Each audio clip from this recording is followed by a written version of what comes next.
On our current fossil fuel system, our society may not even be sustainable for even the next 25 years, bringing humanity to one of its greatest challenges to date. Yet it is said that necessity is the mother of innovation, making this great challenge an even greater opportunity for innovation. With an estimated 5,000 gigawatts of power potential, that is 1,800 times the total energy produced in 2012, we believe marine turbine power generation will be a key solution for what is to come. To help facilitate bringing these technologies to the masses, our team has partnered with the Anthropocene Institute, an organization dedicated to fighting climate change, to create a website that will help investors, city planners, and sustainability coordinators identify the most economically viable spots for turbine placement. For more information on why this is needed, let's look in on an American family throughout the ages. The United States has always been a forefront in industrial innovation. That, however, did not come without a cost. 7:59 and right on time.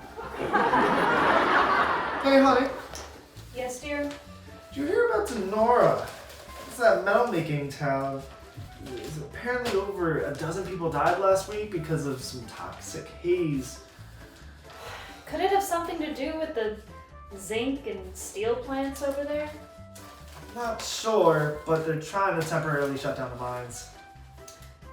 Well, it's scary to think that all these factories popping up could be killing people. Maybe we should fast forward to a time when people care a little bit more about the earth. As public awareness of pollution grew, so did the movement to bring a stop to human-caused climate change. Well, that is more like it. All that marching has me parched.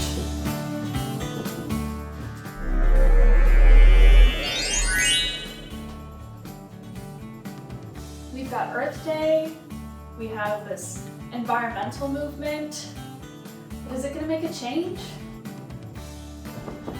I mean, Nixon just passed the Clean Air Act a few months ago, didn't he? I know, but I also know that a problem this big is gonna take a lot of time. I guess the real change is gonna happen when innovative people decide to turn this whole thing on its head. I like that. Recent technological advances have caused the renewable energy industry not only to be good for the environment, but to be quite profitable. Hey hon, how was your Zoom meeting? Zoom after hours is cruel and unusual. So how's your investment research going? These renewable projects are amazing. They're in a league of their own. They have a whole sector now. So it sounds like not only are they good for the environment, but they're also pretty good for business. Exactly. These numbers are great. I'm just not really sure of the specifics. Let me call my friend. Oh, the sustainability coordinator from Pensacola.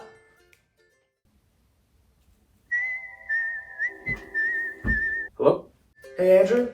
Yeah, it's me. Hey, I have a question about some of the renewables. Can you run me through it again? You know, I've actually been looking into marine turbines myself lately. You know, I'll get back to you when I know more. Talk to you later. Alright, so the first thing I see on this map page is over in this selectors box over here, I can see that there's instructions. And so step 1 tells me to search for a location of interest for water currents. In my case, that's Pensacola, Florida. And so I'm going to type that in, search for it. Once I'm there, I can see that step 2 is to refine my search with the selectors. So in this case, I want the average year of energy. For time, I want the afternoon because most people in Pensacola use electricity for AC in the afternoon. Ocean is good for water type. Turbine size and number of turbines look good in the default state. So then step 3 is to update the map and click on a location. then I can use statistics about that point. And so right away, I can set this depth to 0, and that's not going to work. We're going to need to change the depth to like at least 30 meters. That way, boats won't crash into the turbines as they go by. So let's look here. I can see down here with the color bar that the more red the point, the faster the speed. So I'll go ahead and click there. You can see, wow, velocity is pretty good. Latitude and longitude are very useful for placing the turbines. And I also get some other statistics like power and distance to land. Over on the bottom left, I can see this box has been filled with information. The production cost looks pretty good, and annual revenue looks good too. The payback time of 22 years, which isn't half bad. However, those installation energy transmission costs are a bit pricey for Pensacola, so maybe I can cut them down by choosing a closer point. Yeah, let's try a point a little closer to shore. Let's see if that can cut down the costs. Alright, well, the velocity is still pretty good here. It's pretty similar. And it looks like the energy transmission costs are almost cut in half. Payback times increased slightly, but all in all, the energy transmission costs plus the installation costs are just too expensive for Pensacola. Sadly, I don't think Pensacola can afford to put in these water turbines right now. However, I can step away from the site knowing that there's a great water resource for energy nearby, and that if those transmission costs fall anytime soon, Pensacola will have a great project that they can work on to get clean, renewable energy.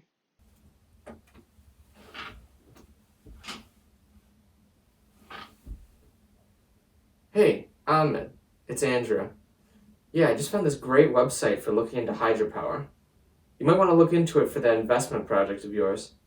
Yeah, I'll send it to you right now. So I've heard about this new project in New Hampshire that is going to use marine turbines to extract energy from rivers, specifically from the White River Junction. However, I don't really know anything about marine turbines or how much money they would actually generate in New Hampshire.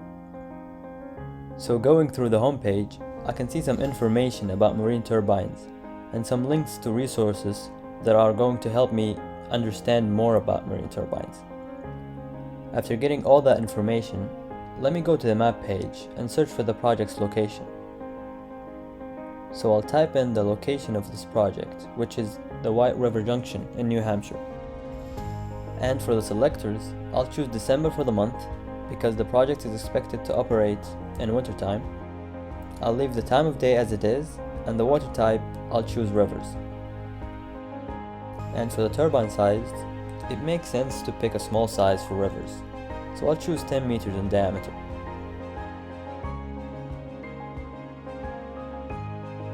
After updating the map, it looks like I'm in the right place. And I see that the velocity is 3.5 meters per second, and some other values as well. But as an investor, I'm more interested in the financial numbers. And so I see a cost analysis section, and the numbers look really great. The production cost is really low compared to the electricity price. And the annual revenue is really high with a payback time of only 2 years. Now that is a great investment opportunity. Now, after learning about marine turbines and knowing that the White River project is worth investing in, I can leave the website a much informed investor.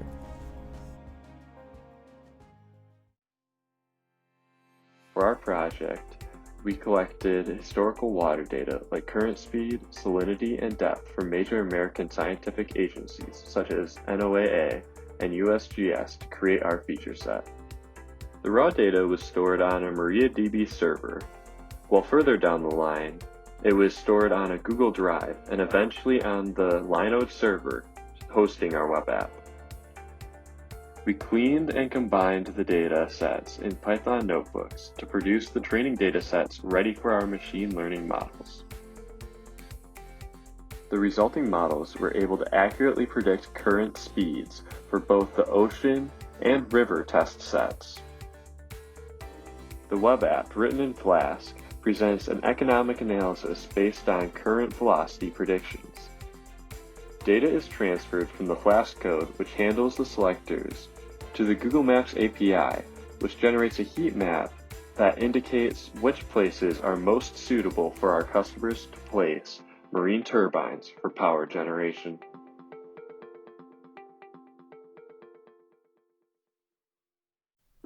In this project, we developed a machine learning framework to forecast marine current conditions using historical data of current flows and weather conditions to develop a training data set.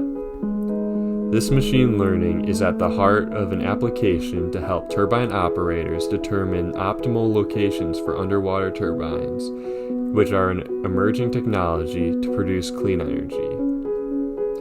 While underwater turbine technology is being developed in several sites around the world and getting closer to commercialization, the democratization of the economically viable sites is an essential part of bringing these necessary technologies to the masses.